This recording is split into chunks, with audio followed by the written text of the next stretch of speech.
महाराष्ट्राच्या राजकारणात सध्या अशी एक चाल खेळली गेली आहे ज्यामुळे सगळेच अगदी थक्क झालेले आहेत.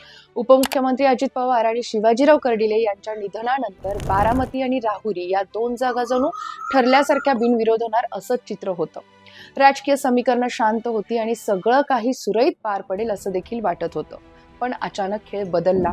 काँग्रेसने थेट मैदानात उतरायचा निर्णय घेतला आणि आता प्रश्न फक्त निवडणुकीचा नाही, त्याच्या निकालांचा नाहीये, तर महाविकास आघाडीच्या एकजुटीचा, राजकीय नैतिकतेचा आणि भविष्यातील सत्ता समीकरणाचा बनलेला आहे.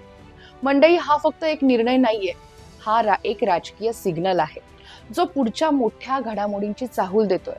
तर नेमकं काँग्रेस काय साध्य करू पाहत आहे? हा धाडसी निर्णय आहे की आत्मघातकी पाऊल? चला सगळं उलगडून पाहूया आजच्या या विश्लेषणातून. नमस्कार, मी सायली नलवडे कविटकर आणि आपण पाहताय विश्लेषण वाई. उपमुख्यमंत्री अजितदादा पवार यांच्या निधनानंतर निर्माण झालेलं राजकीय वातावरण हे पूर्णपणे सहानुभूतीचं होतं. बारामती विधानसभा मतदारसंघ हा पवार कुटुंबाचा पारंपरिक बालेकिल्ला आहे, तर राहुरीमध्येही स्थानिक पातळीवरती भावनिक लाट ही स्पष्टपणे दिसत होती. त्यामुळे या दोनही जागा बिनविरोध होतील असा अंदाज हा राजकीय वर्तुळामध्ये व्यक्त केला जात होता. विशेषतः शरद पवार पक्षाने बारामतीमध्ये उमेदवार न देण्याचा निर्णय घेतल्यामुळे ही शक्यता अधिक बळकट झालेली होती. पण ओबीसी नेते लक्ष्मण हाके यांनी ही निवडणूक बिनविरोध होऊ देणार नाही ही भूमिका घेतली. हाकेंची घोषणा शांत होते न होते तोपर्यंतच काँग्रेसच्या भूमिकेचा बॉम्ब पडला. पण काँग्रेसने घेतलेला अचानकचा निर्णय हे केवळ निवडणुकीचं समीकरण नसून आघाडीतील अंतर्गत राजकारण आणि त्याचबरोबर ती स्वतःची राजकीय ओळख पुन्हा प्रस्थापित करण्याचा प्रयत्न म्हणून देखील पाहिलं जात आहे. तर दुसरीकडे राहुरीची जागा, बारामतीची जागा ही महाविकास आघाडीमध्ये शरद पवार यांच्या राष्ट्रवादीकडे असतानाही काँग्रेसने ही भूमिका घेतली आहे. म्हणूनच महाविकास आघाडीच्या एकजुटीवरती प्रश्नचिन्ह उभं राहत आहे. यामध्ये महत्वाचं म्हणजे काँग्रेसनं दिल्लीश्वरांची परवानगी घेऊनच हे पाऊल उचलल्याचं देखील बोललं जात आहे. पण आता इथे सगळ्यात महत्वाचा प्रश्न उभा राहतो, तो म्हणजे काँग्रेसला या निवडणुका लढवून नेमकं काय साध्य करायचं आहे. कारण वस्तुस्थिती अशी आहे की या दोनही मतदारसंघांमध्ये काँग्रेसची ताकद ही मर्यादित आहे. वर्षानुवर्ष या जागांवरती काँग्रेसची ताकद नावापुरतीही नाहीये, केडरही म्हणावं तसा नाहीये. विजयाची शक्यता फारशी नसल्याचं देखील चित्र असतानाही काँग्रेस मैदानात उतरतीये.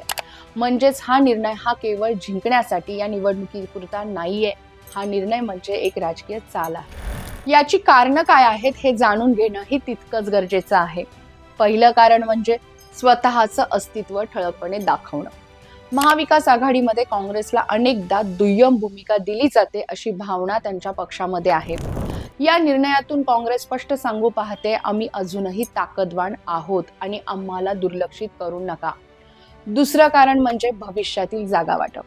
2029च्या निवडणुकांसाठी काँग्रेसला अधिक जागा या हव्या आहेत आणि त्यासाठी आत्तापासूनच आपण ऍक्टिव्ह होणं गरजेचं आहे. आम्ही लढलो, आम्ही काम केलं हा दावा करण्यासाठी काँग्रेसचा हा प्रयत्न असू शकतो. तिसरं कारण म्हणजे स्थानिक कार्यकर्त्यांना ऊर्जा देणं. जेव्हा इच्छुक उमेदवार हे पुढे येतात तेव्हा त्यांना संधी न दिल्यास संघटनेअंतर्गत नाराजी निर्माण होऊ शकते, केडर डिस्टर्ब होऊ शकतं. म्हणूनच काँग्रेसला आपली संघटनात्मक ताकद टिकवायची असेल तर अशा संधी देणं आवश्यक ठरतंय. पण या सगळ्या गणितामध्ये एक मोठा धोका आहे आणि तो म्हणजे वास्तव. वास्तव हे आहे की बारामती आणि राहुरी या दोनही मतदारसंघांमध्ये काँग्रेसकडे तुल्यबळ उमेदवार नाहीयेत. बारामती हा पवार कुटुंबाचा गड आहे, जिथे स्थानिक निष्ठा आणि सहानुभूती हे दोनही घटक अगदी मजबूत आहेत. राहुरीमध्ये ही स्थानिक समीकरणं वेगळी आहेत आणि काँग्रेस तिथे निर्णायक स्थितीमध्ये नाहीये. त्यामुळे ही निवडणूक ही काँग्रेससाठी विजयापेक्षा लढण्यापुरती मर्यादित राहण्याची शक्यता देखील अधिक आहे. त्यातच भाजपचं केडर, कर्डिलेंचा प्रभाव आणि विखे फॅक्टर हे महत्वाचे घटक राहुरीमध्ये स्पष्ट दिसत आहे. आता या काँग्रेसच्या निर्णयाचा सर्वात मोठा परिणाम कुठे दिसू शकतो, तर हा मुद्दा समजून घेऊयात. याचा परिणाम होणार आहे महाविकास आघाडीमध्ये. कारण काँग्रेसनं हा निर्णय घेताना मित्रपक्षांना पूर्णपणे विश्वासात घेतलं गेलंय असं दिसत नाहीये. शरद पवार गटाने बारामतीमध्ये उमेदवार न देण्याचा निर्णय घेतला असतानाच काँग्रेसनं वेगळी भूमिका घेतली. यामुळे आघाडीमध्ये तणाव निर्माण झालेला आहे. परस्परांबद्दलचा विश्वास कमी होतोय आणि भविष्यातील समन्वयावरती देखील प्रश्नचिन्ह उभं राहत आहे. महाविकास आघाडीतील हा तणाव पुढे मोठ्या निवडणुकांमध्ये अधिक स्पष्ट होऊ शकतो. आता जर आपण या संपूर्ण परिस्थितीकडे महायुतीच्या दृष्टिकोनातनं पाहिलं तर चित्र वेगळंच दिसतं. कारण विरोधक एकत्र नसतील तर त्याचा फायदा हा सत्ताधाऱ्यांना होतो. काँग्रेस मैदानात उतरल्यामुळे सेक्युलर मतांचं विभाजन होण्याची शक्यता आहे. बारामतीमध्ये सहानुभूतीची लाट आधीच आहे, त्यात काँग्रेसची मतं वेगळी गेली तर सुनेत्रा पवार यांचा विजय अधिक सोपा होऊ शकतो. राहुरीतही अशीच परिस्थिती निर्माण होण्याची शक्यता आहे. म्हणजेच काय तर काँग्रेसचा निर्णय हा अप्रत्यक्षपणे महायुतीसाठी फायदेशीर ठरू शकतो. या सगळ्यामध्ये आणखीन एक संवेदनशील मुद्दा आहे, सहानुभूती विरुद्ध राजकारण. आकस्मिक निधनानंतरच्या निवडणुका या नेहमीच भावनिक असतात. अशा वेळी निवडणूक लढणं काहींना लोकशाहीचा भाग वाटेल, पण काहींना असंवेदनशीलही वाटू शकतं. विशेषतः ग्रामीण भागामध्ये याचा परिणाम हा जास्त जाणवतो. काँग्रेस या निर्णयाचं समर्थन करताना लोकशाही प्रक्रियेचा भाग म्हणून करते, पण जनतेच्या भावना या वेगळ्या देखील असू शकतात. त्यामुळे या निर्णयाचा पक्षाच्या प्रतिमेवरती काय परिणाम होईल हे पाहणं महत्त्वाचं असणार आहे. आता प्रश्न पुढे काय होणार?